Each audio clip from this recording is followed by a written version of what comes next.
RIC Mais Notícias. Mark Souza, e a pesquisa do Datafolha? Nós estamos na sexta-feira, a pesquisa foi divulgada ontem à noite. Pesquisa do Datafolha agora.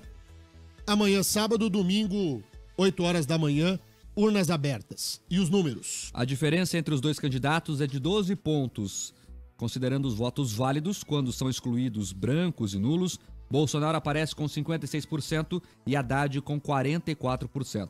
No levantamento anterior, Bolsonaro tinha 59% e Haddad 41%. Considerando os votos totais, Bolsonaro tem 48%, Haddad 38%, brancos e nulos somam 8%. 6% dos entrevistados ainda não sabem quem votar. O Datafolha também levantou a rejeição dos candidatos. Vamos aos números. 44% dos eleitores disseram que não votariam em Bolsonaro e 52% não votariam de jeito nenhum em Haddad. A pesquisa Datafolha, a terceira desse segundo turno, foi encomendada pela TV Globo e o jornal Folha de São Paulo. O levantamento tem margem de erro de 2 pontos para mais ou para menos. Foram entrevistados 9.173 eleitores em 341 municípios. Bom, a situação é irreversível se a pesquisa estiver correta. Como a rejeição de Fernando Haddad é de 52%, o máximo que ele conseguiria alcançar dos votos válidos seriam 48%, então um abraço, a eleição acabou. De qualquer sorte, 12 pontos, a diferença, nós estamos falando pelo eleitorado, se repetirmos a mesma presença nas urnas agora no segundo turno, em torno de 12 milhões de votos. Haddad precisaria conquistar, de hoje até domingo, 6 milhões de votos por dia. A eleição acabou. Matematicamente, não há como que ocorra uma reversão como essa, salvo uma hecatombe, um fato novo capaz de mudar um cenário que já está consolidado. E eu vou dizer mais. A pesquisa já errou no primeiro turno, Datafolha errou no primeiro turno e tende a errar também agora. As pesquisas eleitorais, elas não conseguem captar um fenômeno novo no comportamento do eleitor brasileiro, que é o do eleitor silencioso. As pessoas, por conta de uma polarização tão forte no país, tem gente que não quer se indispor. Não vai sair dizendo que vai votar no A ou no B. O eleitor do Bolsonaro, ele mantém-se silente, principalmente em algumas regiões do país. Vou dizer o seguinte, esse jornal é um jornal de opinião, o Bolsonaro ganhará com mais de 12 pontos de diferença. A pesquisa do Datafolha está para baixo. Eu vi ontem também um levantamento do Instituto Paraná Pesquisas, também registrado na Justiça Eleitoral, um levantamento oficial, que desmente por inteiro os números do Ibope em São Paulo. O Ibope em São Paulo havia mostrado uma vantagem do Haddad sobre o Bolsonaro. Os números do Paraná Pesquisas demonstram uma vitória com mais de 25 pontos do Bolsonaro sobre o Haddad em São Paulo. Então há uma divergência dos números das pesquisas entre estas pesquisas. Eu gosto muito da frase do doutor Ulisses Guimarães, o nosso saudoso doutor Diretas, presidente da Assembleia Nacional Constituinte, que dizia sempre o seguinte: pesquisa é um retrato, pesquisa é pesquisa, urna é urna. Mas como as pesquisas possuem uma enorme influência nesta reta final da campanha, farei a leitura desta pesquisa divulgada ontem. Somente um furacão para tirar a eleição de Jair Bolsonaro. 12 pontos na antevéspera do pleito é praticamente irreversível. Nós estamos falando de uma virada de 6 milhões de eleitores por dia, sendo que a rejeição do Haddad é de 52%. Então a eleição acabou. Nós vamos viver uma eleição ainda sob tensão, porque o horário eleitoral atingiu todos os níveis de falta de civilidade. O horário eleitoral de ontem à noite na televisão e de hoje de manhã no rádio, o primeiro que os candidatos tratam a gente como se fôssemos idiotas, que não fôssemos capazes de celebrar um mínimo de noção na hora de ir à urna. E segundo, a virulência, o ataque contra o eleitor do outro, porque não é contra o outro, você ataca o eleitor do outro. Chegou ao ponto, eu vi uma campanha, não sei se vocês viram, meninos, uma campanha de uma moça deitada na cama, que aparece um homem vindo do futuro. Vocês viram essa? Tá uma moça deitada na cama, vem um homem vindo do futuro. Eu sou o futuro. Eu vi os direitos trabalhistas acabarem. Eu vi o fascismo ser instaurado no Brasil. Vai lá e muda o voto da tua mãe. Gente, olha o nível. Olha o nível em que nós chegamos. Às vezes o Haddad e o Bolsonaro nem são tão terríveis assim. São pessoas até melhores, só que nesse momento tem que intensificar tudo, né? Qualquer mínima frase, mas os dois eles se tornam o demônio. É, né? mas os dois entraram numa toada a ponto do Haddad chamar o Bolsonaro de soldadinho de Araque. Foi a mesma pegada do debate de ontem do Dória lá em São Paulo com a França. Mesma coisa. Foi um horror. Então a gente vive uma campanha eleitoral muito, muito pegada nessa reta final. No meu ponto de vista, a eleição já acabou. E em meio a isso tudo, um universo de fake news e que nessa reta final atinge quem?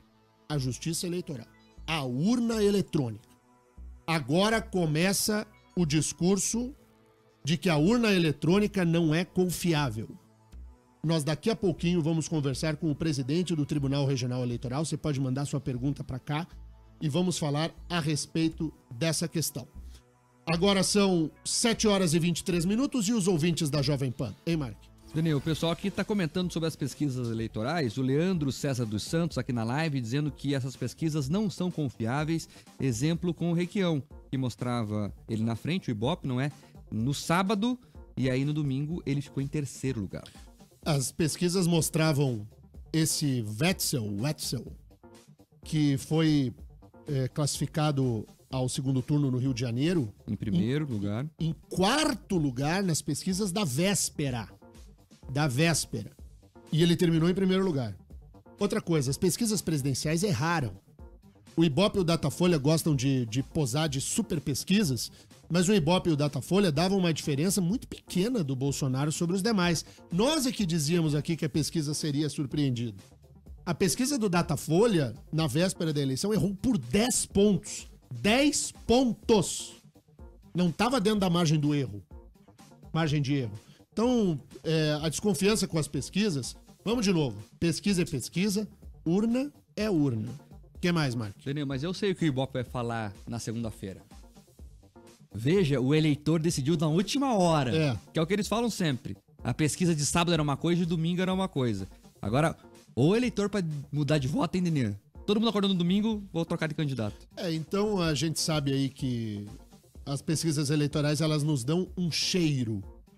Mas é difícil acreditar piamente na pesquisa. Mas vamos contar que o número do Datafolha esteja absolutamente correto. Que não haja uma única vírgula fora do lugar. Ainda assim, o Bolsonaro seria eleito com 57 milhões de votos. É muito voto. Muito voto. O ouvinte, Daniel, final do telefone 0190, o Maicon, pergunta sobre a sua opinião com a pesquisa Vox Populi, que mostra o Haddad empatado com o Bolsonaro. A pesquisa Vox Populi eu não vou comentar, porque é um instituto vinculado diretamente ao PT. Faz campanha declaradamente, usa da pesquisa para fazer propaganda para o PT. Então, o Instituto Vox Populi, no meu ponto de vista, não tem nenhuma credibilidade. Vejam o que eu digo aqui.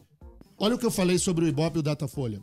Os institutos não conseguiram captar ainda um comportamento do eleitor silencioso. Eu não estou falando de má fé. No Vox Populi, é má fé. O instituto não tem credibilidade. É um instituto que se vende a um partido político. O que está no Vox Populi, eu não acredito numa vírgula da pesquisa do Vox Populi. A pesquisa do Vox Populi, o nome do instituto tinha que mudar. Vox Populi. É Vox Petitum. É a pesquisa do PT. Não dá pra acreditar, mano. Só pra contar pro ouvinte, o dono do Vox Populi é um cidadão chamado Marcos Coimbra, investigado pela Polícia Federal na Operação Acrônimo. Então dá pra ter uma noção, né? O cara é investigado pela Polícia Federal em uma operação de desvio de recurso público. Deninha, tem a participação aqui também, final telefone 0343, o LC, dizendo assim, que tem uma auditoria do TSE informou que é a verdadeira fraude, enfim, essas fake news. Daqui a pouco o desembargador aqui, presidente do TRE do Paraná, vai comentar. Tem uma outra fake news correndo nas redes sociais, dizendo que o horário de verão pode afetar o trabalho da urna. Pois é. E que a pessoa tem que votar até a hora para não ser anulado o voto, outra besteira. Daqui a pouquinho, todos os dados sobre isso. Pois é, o presidente do Tribunal Regional Eleitoral, desembargador Luiz Taro Oyama, com a gentileza que é de sua personalidade, na véspera da eleição, abre um espaço na agenda para conversar conosco aqui no Grupo RIC. Desembargador, presidente do TRE, muito obrigado pela presença. Bom dia para o senhor. Bom dia, nós que agradecemos a oportunidade de prestar os esclarecimentos para todos os eleitores. E, desembargador, vou começar com a pergunta mais elementar. A urna eletrônica, dá para o cidadão deitar a cabeça no travesseiro e dormir tranquilo de que a urna eletrônica é confiável? Porque a gente recebe tanta coisa de que vai que manipula o resultado. O eleitor pode ter a certeza que o voto que ele registrar na urna eletrônica, né, será computado.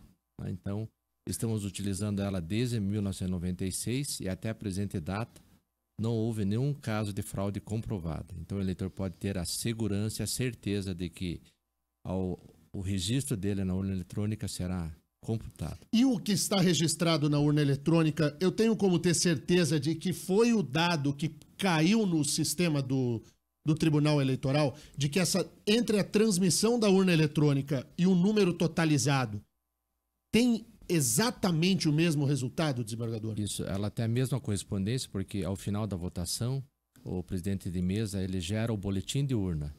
Né? Esse boletim de urna é acessível ao público, os fiscais de partido e coligações também. Ele tem um QR Code, ele poderá registrar por ocasião dessa emissão do boletim de urna e por ocasião da transmissão criptografada de ponta a ponta, né? Na saída e na chegada ao TRE. Essa informação aí de que por causa da mudança do horário de verão tem uma fake news circulando que as pessoas não têm que votar nem de manhã cedo, nem no fim da tarde. Como é que responde a algo dessa natureza, hein, desembargador? Essa notícia foi a notícia falsa da semana, né? Foi a mais comentada e veiculada. O eleitor pode ter certeza que a urna eletrônica está ajustada por horário oficial de Brasília. Esse ano, em razão de ter aquele fuso de horário no Acre, que daria 3 horas, o horário de verão se iniciará no dia 4 de novembro. Então, justamente em razão das eleições, o horário de verão começará mais tarde. Então, por que a Justiça Eleitoral, e aí lhe pergunto isso, eu sei que essa é uma decisão, sobretudo do TSE, mas o senhor preside o nosso TRE, o melhor tribunal eleitoral do país. Por que a Justiça Eleitoral se nega tanto, desembargador, a aceitar a implantação do voto impresso, que acabaria por inteiro com esse universo de desconfiança sobre o nosso sistema? Assim, a Justiça Eleitoral não está se negando, né? Ela está cumprindo a legislação que foi aprovada, o voto impresso. Nesse ano, o TSE licitou 30 mil módulos impressores, né? Que seria acoplado à urna eletrônica.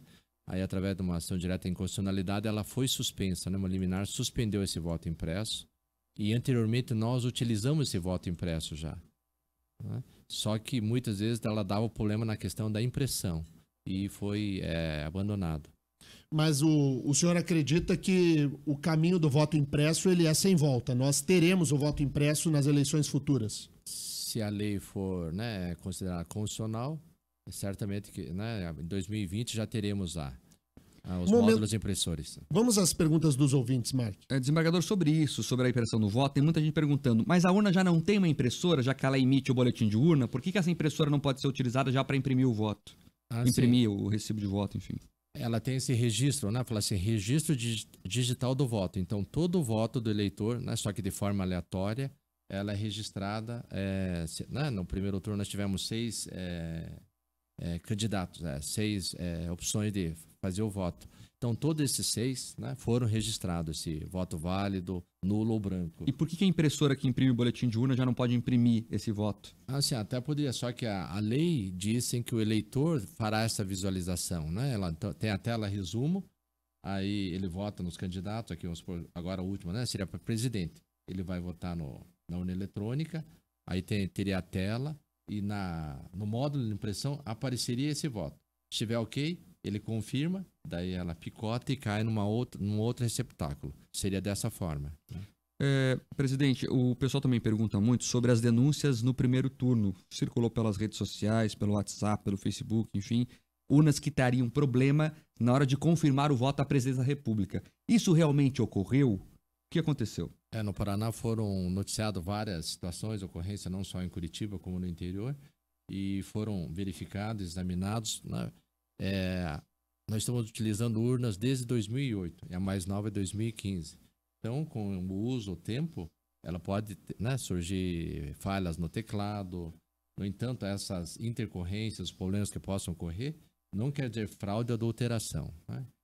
Semana passada nós fizemos auditoria em 8 urnas, sendo 6 do Paraná e 2 de Santa Catarina. Fizemos de forma conjunta a parceria e não foi constatada qualquer adulteração.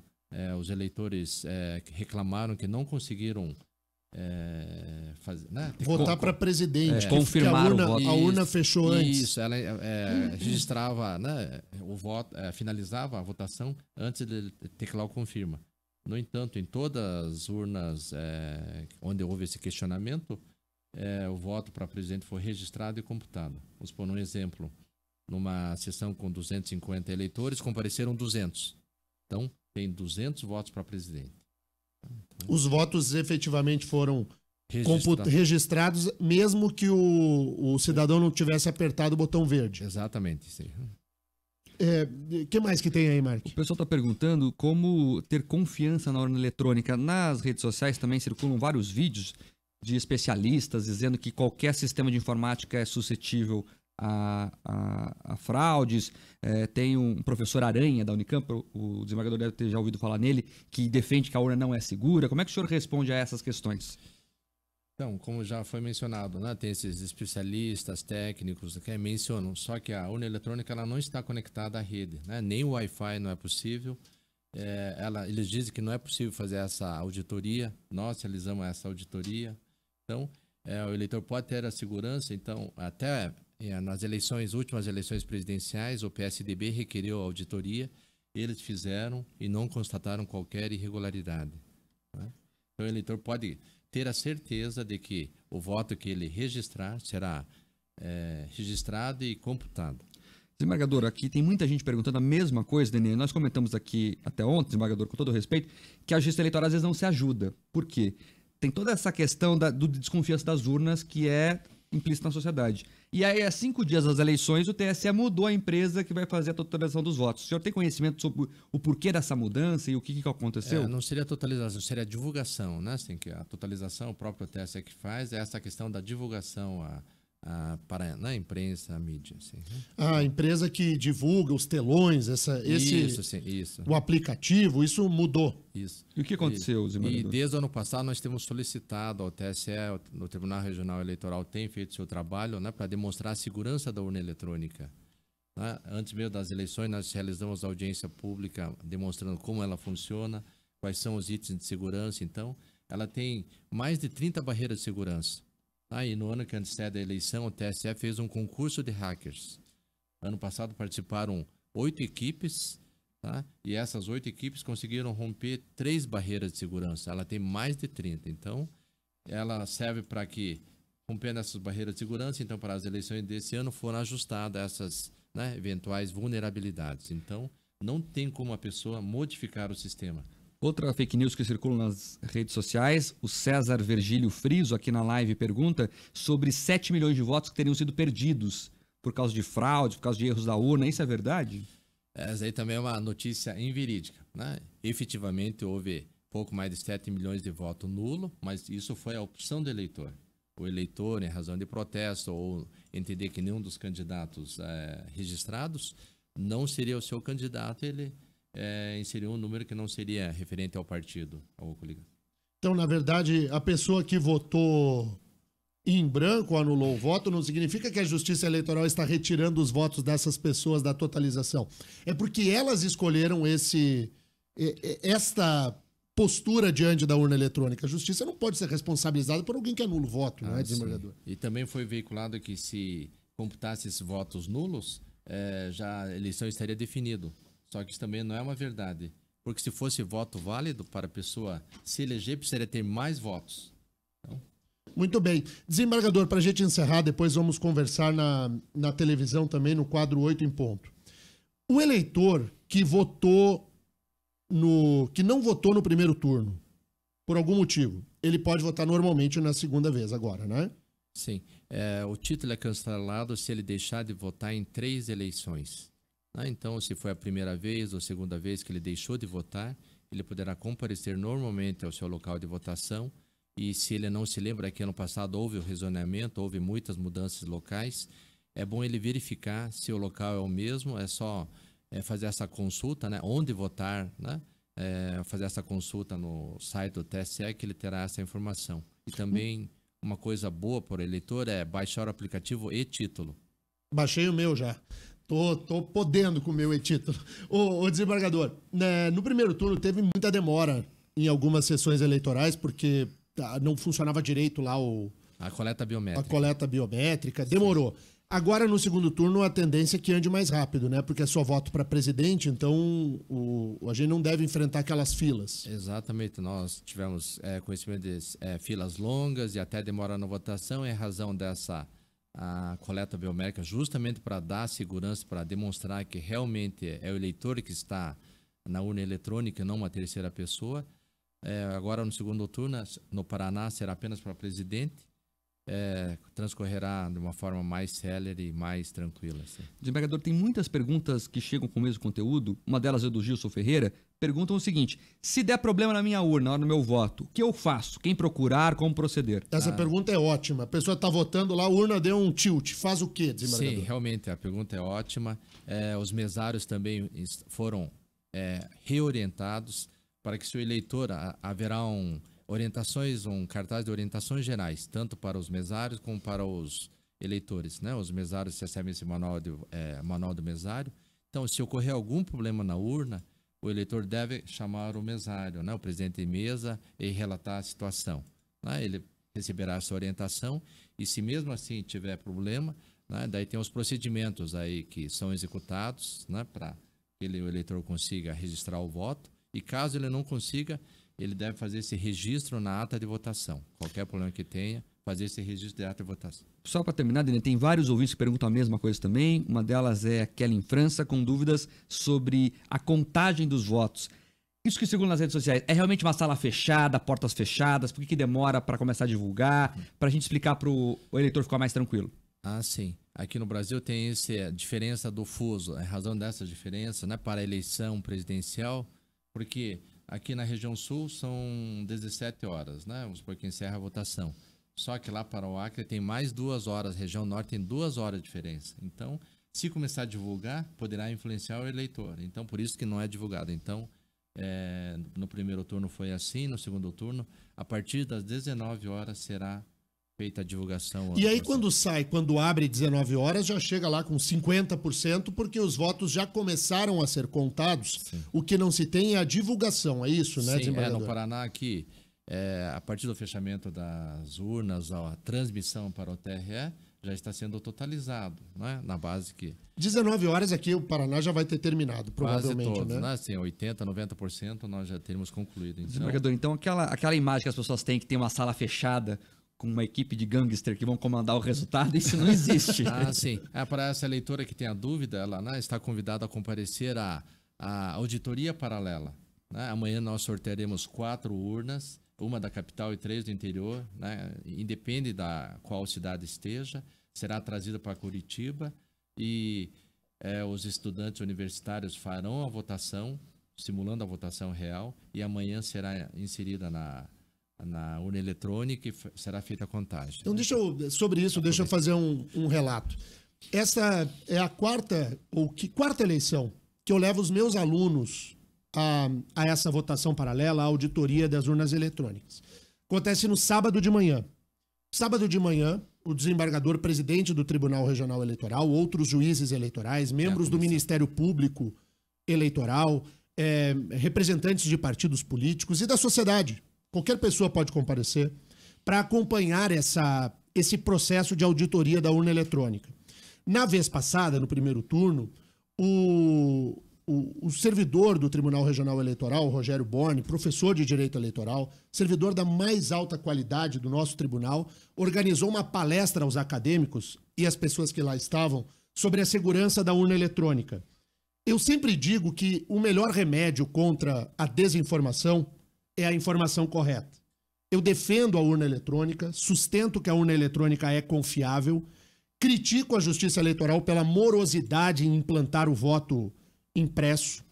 A Justiça Eleitoral poderia se ajudar nesse ponto, porque nós acabaríamos com essa suspeita de que o voto não pode ser recontado. Nós venceríamos uma desconfiança da sociedade que eu considero natural. Mas o processo, ele é confiável. Eu acho que antes de nós propagarmos suspeitas em redes sociais, você tem alguma dúvida, vá amanhã de manhã, veja lá como funciona, como é lisa, como é correta e aberta a postura da Justiça Eleitoral brasileira. A inconformidade que eventualmente nós podemos ter com o resultado da eleição, definitivamente não é culpa da urna. Se nós não gostamos do resultado da eleição, é porque o eleitor assim quis. E a democracia se sustenta justamente nisso. Eu costumo sempre repetir, aquela hashtag do fulano de tal não me representa, é uma bobagem. Ele te representa porque ele teve a eleição a partir da vontade maiúscula do eleitor. Nós precisamos conviver democraticamente com a aceitação do resultado e, sobretudo, em dar credibilidade ao sistema que temos. É o que temos. É o que temos. E é correto o trabalho da Justiça Eleitoral. Minha bronca, desembargador. Faz o voto impresso de uma vez por todas, porque haverá uma única contagem. Depois dessa, nunca mais, porque ninguém vai ficar contando papelzinho. Sim. E se o eleitor tiver essa dúvida, né, com relação ao voto que ele inseriu na sessão eleitoral, é só consultar aquele boletim na web do TSE. Ele pode procurar pelo estado, né, município, a sessão eleitoral, que ele terá condições de ver quantos votos os candidatos que ele votou, né, foram registrados. Então, o TSE, ela cumpre a legislação, só que tem que ser de forma gradativa. No Brasil, nós temos mais de 500 mil urnas eletrônicas, então, numa licitação, não tem condições nem verba para adquirir dessa forma. Então, para esse ano, seriam 30 mil urnas e foi suspenso. Creio que em 2020 já teremos, né, com a decisão do Supremo, haverá essa implantação gradativa do voto impresso. Eu estou lendo aqui as participações dos nossos ouvintes, no momento em que o jornal está no ar. Não adianta, desembargador, as pessoas desconfiam. Nós vamos acabar com a desconfiança quando tivermos o voto impresso. Porque daí haverá uma desconfiança. Vai se contar o papel.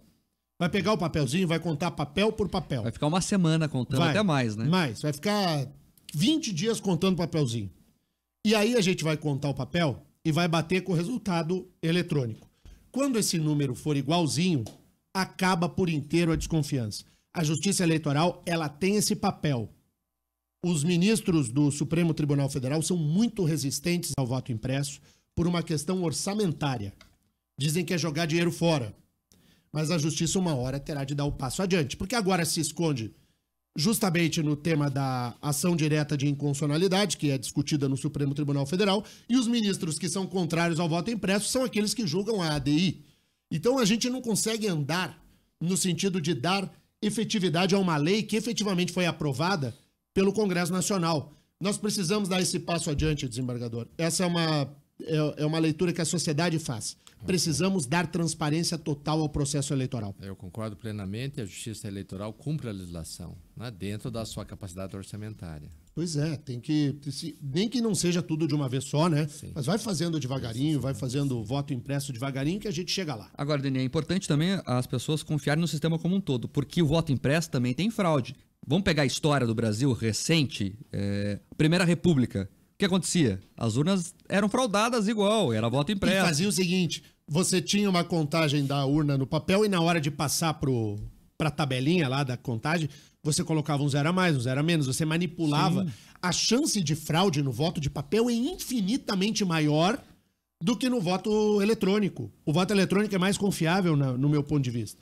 Se a gente puder ter a redundância do eletrônico e do papel, eu acho que seria o modelo ideal. Ah, sim, também é importante, não precisa ir muito longe. As eleições presidenciais na Rússia desse ano, acho que os senhores viram, né? Os próprios mesários preenchendo e colocando dezenas, centenas de votos.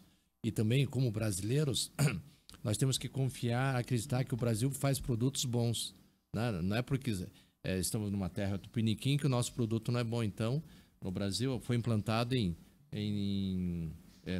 quase todas as sessões eleitorais, em todas as sessões eleitorais, urna eletrônica. Sobre isso é importante. Tem muito ouvinte aqui perguntando sobre a empresa que fabrica as urnas, se é venezuelana, tem essa questão. É venezuelana mesmo? O Maduro tem influência nas eleições brasileiras? Isso daí também é uma notícia não verdadeira. A Smartmatic, ela ganhou a licitação para fazer o módulo de impressão, né? Só que ela foi desclassificada porque ela não conseguiu cumprir uma regra do edital no que se refere ao tamanho do QR Code. As urnas eletrônicas do Brasil são fabricadas pela Diebold, uma empresa americana. Que não é venezuelana, portanto. E a Smartmatic também não é venezuelana, né? Pode ter capital, né, acionário venezuelano, mas é uma empresa que está sediada, é uma multinacional. Bom, presidente, para a gente encerrar, a ministra Rosa Weber, presidente do Tribunal Superior Eleitoral, foi muito dura em negar que as fake news que são alegadas por uma coligação teriam mudado o comportamento do eleitor e de que esta eleição não é uma eleição legítima. O que o senhor tem a dizer a respeito disso? Porque já é sabido, lá às 8h30 da noite, 9 horas da noite, a gente vai ouvir um mimimi danado que a eleição não tem credibilidade, que a eleição foi fraudada por conta das fake news. Pergunto aqui à autoridade máxima da Justiça Eleitoral no estado do Paraná. Há alguma chance de o resultado das urnas eletrônicas ser considerado um resultado fraudulento por causa do WhatsApp? O eleitor pode ter certeza que o voto que ele consignar na urna eletrônica será registrado, né, será computado e também será encaminhado ao TSE. Então essa conversa de que o WhatsApp frauda a eleição porque o eleitor fica influenciado por A ou por B, isso não tem interferência no resultado que será confirmado na noite de domingo. Sim, o eleitor também ele tem que ter essa cautela. Né? Quando ele recebe uma mensagem, ele simplesmente repassa. No entanto, se ele tiver dúvida com relação ao conteúdo dessa mensagem, ele pode pegar um trecho até a mensagem inteira e colocar no seu um provedor de busca. Né? Logo ele saberá se essa notícia foi veiculada pelos meios de comunicação. Se houve essa veiculação pelos meios de comunicação, ele poderá acreditar nessa notícia. No entanto, se for contrário, vai aparecer boatos, fake. Então é importante que ele tome essa cautela, antes de repassar essa mensagem. E ele precisa ter essa confiança. O eleitor até hoje, ele votou na urna eletrônica. Desde 1996 ele está votando e ele participou desse processo democrático.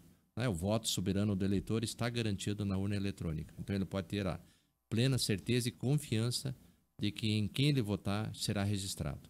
Eu quero agradecer muito aqui a presença do desembargador Luiz Taro Oyama, presidente do Tribunal Regional Eleitoral do Estado do Paraná. Neste jornal, antes da eleição, nós fizemos questão de ouvir a figura do presidente da Justiça Eleitoral para esclarecer o ouvinte, e o ouvinte, a partir da voz do presidente da Justiça Eleitoral, pode conduzir o seu pensamento a partir daquilo que é a versão oficial dos fatos.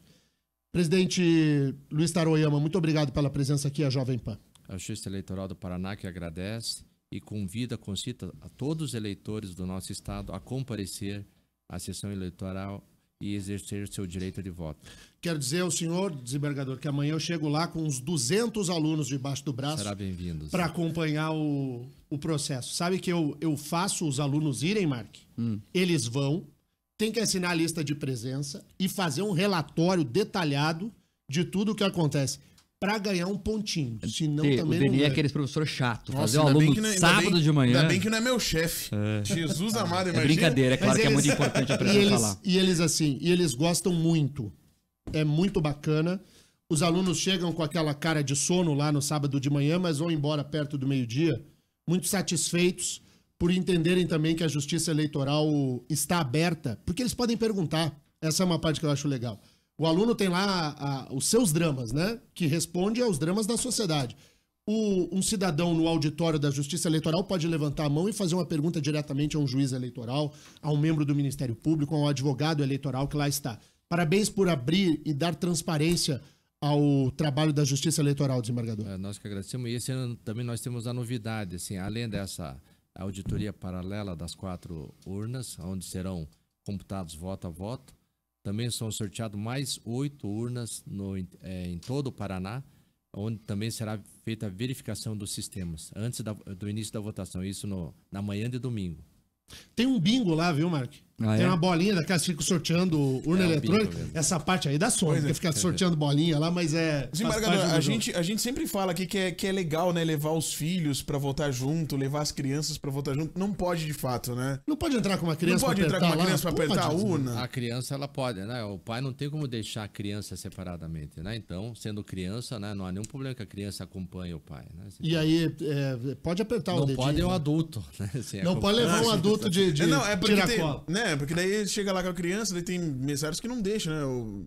Tem os mesários que não deixam. Eu a vida inteira levei. Assim, que não há problema, assim, né? Só, criança, tudo bem. Até que idade a criança pode? O que não pode é, assim, o eleitor, né, fotografar o seu voto, né? Ocorreram muitos fatos, assim, mas ele não pode. Teve um votando com uma arma. Pegou uma arma.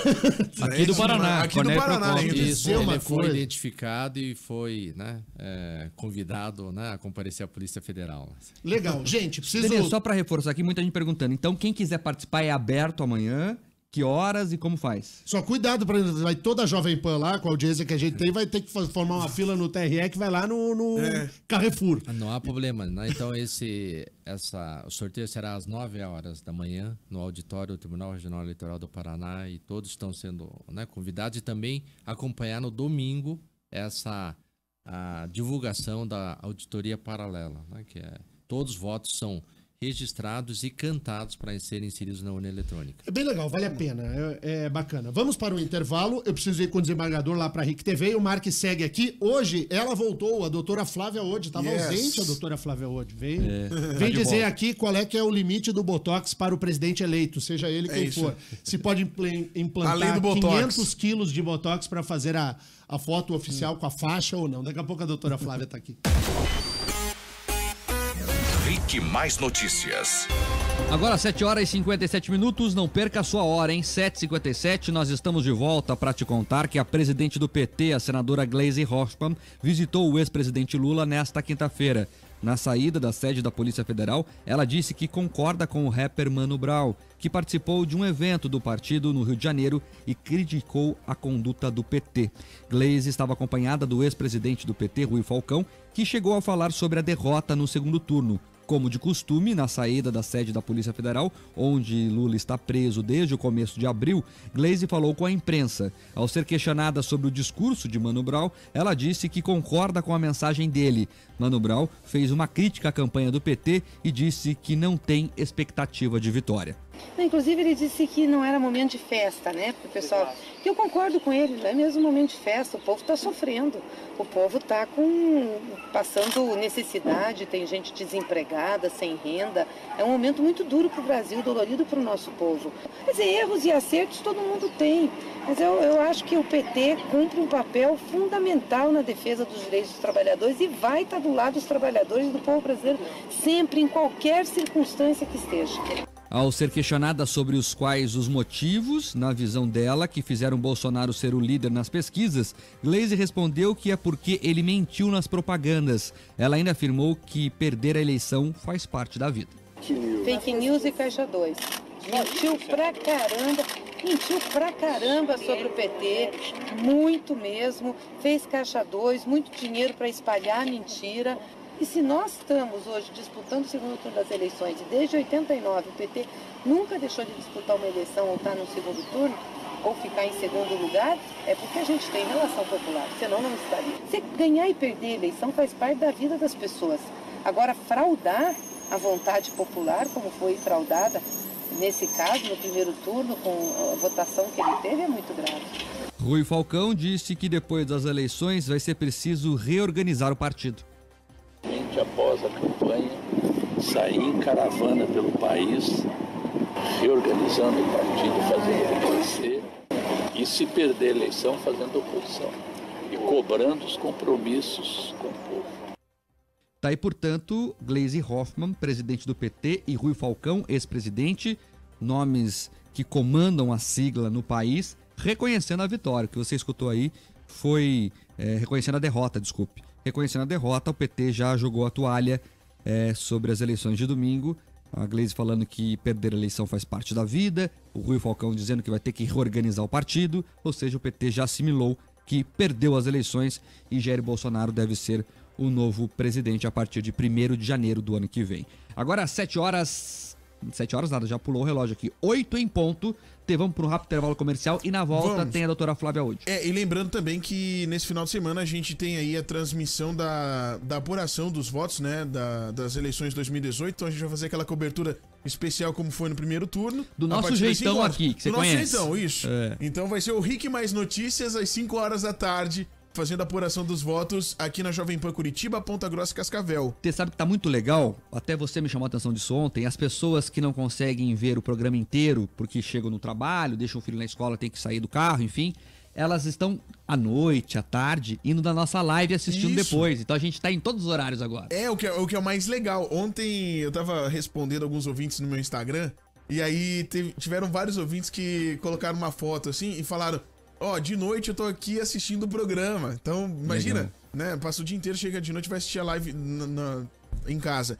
Então você vai poder acompanhar com a gente aqui em todas as plataformas digitais do Grupo RIC, pela Jovem Pan Curitiba, Ponta Grossa e Cascavel, a apuração dos votos e aí também toda aquela análise que a gente faz aqui, o Denião, o Mark, e tudo isso com o patrocínio da Anila. Tudo fica muito mais gostoso com produtos Anila. Vou pra Cascavel e vou comprar queijo. Na volta do intervalo, a gente vai falar aqui sobre duas coisas. Doutora Flávia Wood, dicas de saúde, e sobre falsas denúncias que fazem sobre esse jornal, sobre o Instagram. Palhaçada. Ouvinte, não sai daí que você vai entender o que tá acontecendo.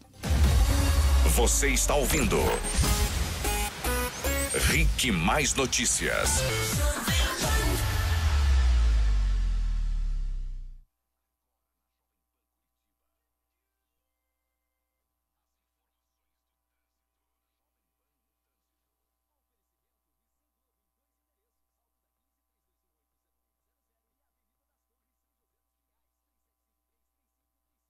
Muito bem, agora tem informações do trânsito aqui na PAN. Fala aí, Mark. Olha só, o Thiago Flor, nosso ouvinte, tá na BR-277 e conta que na região do Uberaba um carro bateu em uma moto. O trânsito está muito lento na 277, na região do Uberaba, no sentido Curitiba. Atenção você que está na Vila Fani, um acidente deixa o trânsito mais lento na rua Leonel França com a rua Major Vicente de Castro. E no Jardim Social, na Fagundes Varela, houve um acidente perto ali da esquina com a rua Osório Duque de Estrada. Trânsito complicado nesses pontos. Muito bem, daqui a pouco a gente volta e tem muito mais aqui na PAN. Rick Mais Notícias. Agora, 8 horas 5 minutos, estamos de volta. Tem muita gente aqui na live, também na sintonia do 103.9 aqui em Curitiba. Eu nunca lembro as outras frequências. Ponta Grossa é? 105.1. E Cascavel? Não, Ponta Grossa é 103.5 e Cascavel 105.1. A Jovem Pan rasgando o Paraná aqui através do Rick Mais Notícias. As melhores informações desse início de manhã para você. Mandar um abraço especial aqui que o pessoal tá me cobrando para Pamela Andrade, ouvinte desse jornal, e também para o Alide, que estão aqui ligados na sintonia. Tem um pessoal aí no Instagram? Sim. Colegas aqui da Jovem Pan. emissora aqui é um absurdo, né? Falando que a gente tá comprando seguidores no Instagram. Seguidores. Se você soubesse a nossa situação. Hoje é dia, que dia que é 26? Não tem mais nem salário faz 10 dias pra comprar alguém. Vou comprar seguidores, preciso comprar gasolina pra trabalhar, vou comprar seguidores. Não, mas é porque o Guguzinho levantou isso, o Guguzinho e o Zico Lamour, do Boa, e aí eles estão falando que a gente tá comprando seguidores. Mentira, tira um monte de print, aí o pessoal, eles seguem a gente, manda mensagem assim, ó. Eu sigo vocês de graça, eu sou o marqueteiros do Rick Mais Notícias. Isso. Vamos te catar. Se você quiser provar pro Guguzinho que ele está errado, que aqui não tem mortadela... Como é que é o teu Instagram? O meu é Oterribas. Oterribas é Terribas. Oterribas tudo junto. Vamos lá, o meu é Mark Souza, Mark com C mudo, Souza com S no final, Mark Souza tudo junto. E o do Denian é Denian CC. Isso. Então você pode nos seguir lá, tem bastidores do jornal, também tem informações ao longo do dia, a gente vai postando o que a gente apura sobre o mundo político, sobre a Lava Jato, sobre tudo que você precisa saber para ficar bem informado. Desculpa, eu errei, eu inverti a frequência de Cascavel. Vamos lá. A frequência de Cascavel é 101.5. Desculpa, pera aí, é isso mesmo, 101.5. Tô ficando louco já. Última chance, T, vai lá. Cascavel. Cascavel é 101.5, eu acho que é isso. Assiste na live que é melhor, viu, Cascavel? Que é melhor, tamo lá no YouTube. Desculpa, eu esqueci a frequência. Me deu um branco agora, igual esqueci o WhatsApp da rádio. Mas sabe que esse negócio de falar a frequência é meio bobo, né? Porque se a pessoa já tá escutando a gente, ela já tá sintonizada. Então, o importante é você estar ligadinho com a gente. Vamos falar de saúde? Vamos falar de saúde. Agora, Pílula da Saúde, com a doutora Flávia Odi. Doutora Flávia Odi, muito bom dia. Bom dia, Mark. Bom dia, T. Doutora, a senhora estava falando hoje que a gente vai conversar sobre o pessoal que faz a cirurgia para emagrecer, de redução de estômago, mas mesmo assim não consegue se manter com uma vida saudável. Exatamente.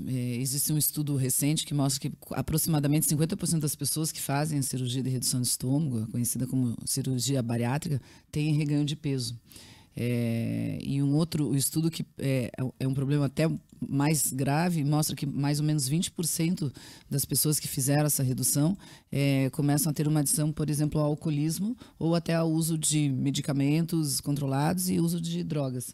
Então é algo muito sério, porque demonstra que as pessoas fazem a cirurgia, mas não mudam a parte psicológica e não mudam principalmente o estilo de vida para um estilo de vida saudável. Eu acho que a cirurgia vai recuperar tudo, mas não muda o seu jeito de ver a alimentação. Eu tava falando com a doutora fora do ar aqui, tem um programa na TV a cabo que se chama Quilos Mortais, Sim. Não sei se o ouvinte já viu.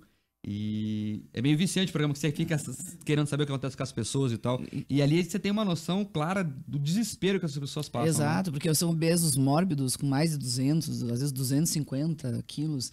E é impressionante como a pessoa se deixa, né, levar até ficar nesse ponto, e o desespero que realmente elas têm para tentar sobreviver, porque é alguma coisa muito séria, né? Doutora, com a questão da cirurgia bariátrica, tem pessoas que deixam passar muito do tempo, né? Pessoas de mais idade.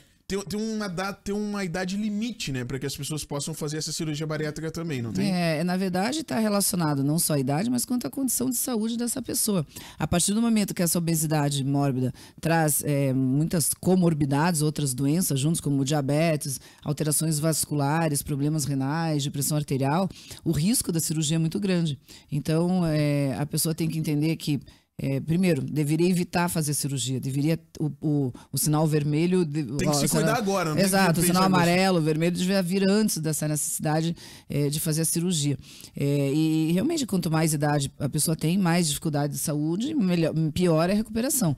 Então, o que eu falo para os pacientes é que eles realmente têm que pensar nessa prevenção e no estilo de vida saudável, porque a pessoa faz a cirurgia e acha que é uma mágica.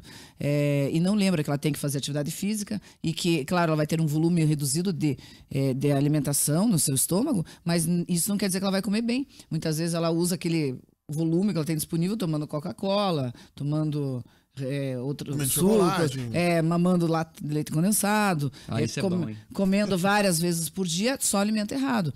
E não lembra que existe a necessidade de um acompanhamento nutricional, porque a pessoa deixa de absorver muitas vitaminas e ela pode ficar com várias doenças relacionadas à cirurgia. E o alcoolismo é algo muito sério, porque a pessoa deixa de ter um problema, uma compulsão, e começa a ter um outro tipo de problema, e muitas vezes há um reganho de peso e com o bônus, né, ainda, bônus no nosso dia do alcoolismo. Tem vários pacientes que, além de engordarem, ainda resolveram começar a beber. Então é um problema de saúde muito grave que muitas vezes não tem retorno. O Eduardo Cristiano Pereira de Paiva, aqui na live, está dizendo que ele pesava 142 quilos e foi para 98 sem a cirurgia. Muito bem, ele está de parabéns, isso é o ideal. E ele mostra aí que é possível, sim, reduzir e ficar saudável sem a necessidade de cirurgia. Claro que ela tem uma indicação muito correta, mas não é da maneira que as pessoas sugerem. Então engorde mais 20 quilos para fazer cirurgia. e daí você está dentro dos parâmetros para fazer a cirurgia. Não, vamos orientar que a pessoa perca esses 20 quilos, depois mais 20, do que aumenta o peso. E também a pessoa tem que saber que a cirurgia não é isenta de riscos. Tem os riscos cirúrgicos, tem esses riscos depois de má absorção dos nutrientes, tem todo esse problema. Ele está de parabéns e mostra que realmente é possível. Com certeza ele mudou a alimentação e o hábito de vida, principalmente a maneira como ele vê a alimentação na vida dele, né? Doutora, aqui sobre outro assunto, o Laudemir Hanson, nosso ouvinte, pergunta sobre, que tem a ver com alimentação também, Sim. sobre esofagite e gastrite, que ele sofre há 10 anos com isso, já tentou vários remédios e nunca ninguém conseguiu uma cura para ele. Tem alguma dica? Veja, existem muitas causas para isso. Muitas vezes pode ser alimentar o estilo de alimentação com muita gordura, com muita fritura, muito carboidrato, que pode estar forçando essa produção do ácido, né, que fica no estômago e no esôfago, e pode fazer essa esofagite de refluxo.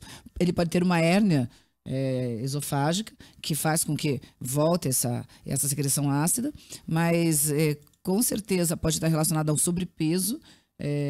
Às vezes uma pessoa com excesso de peso acaba fazendo esse tipo de esofagite e tem que cuidar, porque esse excesso de ácido no estômago, no esôfago, pode fazer gastrite, que pode fazer úlcera, que pode fazer até um câncer de estômago e esôfago.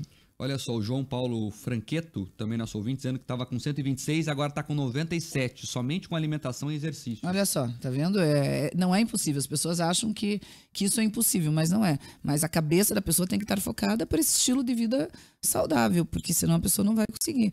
E são grandes perdas, né? Não estão perdendo 5 quilos, eles estão falando que estão perdendo 30, 40 quilos. É muito bom isso. De Cascavel, o ouvinte Léo diz que desistiu da cirurgia um dia antes, pois havia perdido 25 quilos com dieta e exercícios. Infelizmente, o efeito sanfona veio e ele recuperou o peso, mas ele diz que não faz a cirurgia, pois tem medo exatamente dessa falta de controle alimentar. Exato. Eu digo para ele que ele não desanime, que ele volte a fazer o que ele estava fazendo, que deu tão certo, né? Ele teve um estímulo de perder para poder fazer uma melhor cirurgia, e que ele retome isso, porque vai ser compensador, né? Já a Daniele diz que ela fez a cirurgia e não se arrepende, mas 8 anos depois ela tem que tomar cerca de 5 vitaminas por dia, injeções a cada 6 meses, e até hoje, se comer muito rápido, passa mal. Exato, esse fenômeno de passar mal chama dumping, porque a pessoa tem um volume muito pequeno de estômago e coloca muita comida. E daí ela pode ter náuseas, pode ter suor frio, pode ter vômitos. Então, claro, a pessoa tem que entender que não é uma cirurgia livre de riscos. Ela vai ter um cuidado especial, vai ter que tomar essa injeção, geralmente são de complexos vitamínicos, porque como eles fazem a cirurgia pode só reduzir o estômago ou pode fazer uma redução do intestino, e nessa área do intestino, que é reduzida, são áreas que são absorvidas nossas vitaminas. Isso pode acontecer, então a pessoa tem que saber que tem que ter um cuidado para a vida inteira, né? A cirurgia bariátrica, ela depende muito de um lado psicológico, muito bem estruturado. Exato. Também, né? O pré-cirurgia e o pós-cirurgia. Exato, também, né? Tem que ter um acompanhamento, porque, primeiro, o médico tem que fazer uma avaliação desse estado psicológico antes da cirurgia. Por exemplo, para que a pessoa tenha um perfeito controle de que nos períodos iniciais após a cirurgia ela não tem uma compulsão e ainda sofre algo grave fazendo uma alimentação incorreta enquanto os pontos estão cicatrizando, enquanto estão no hospital.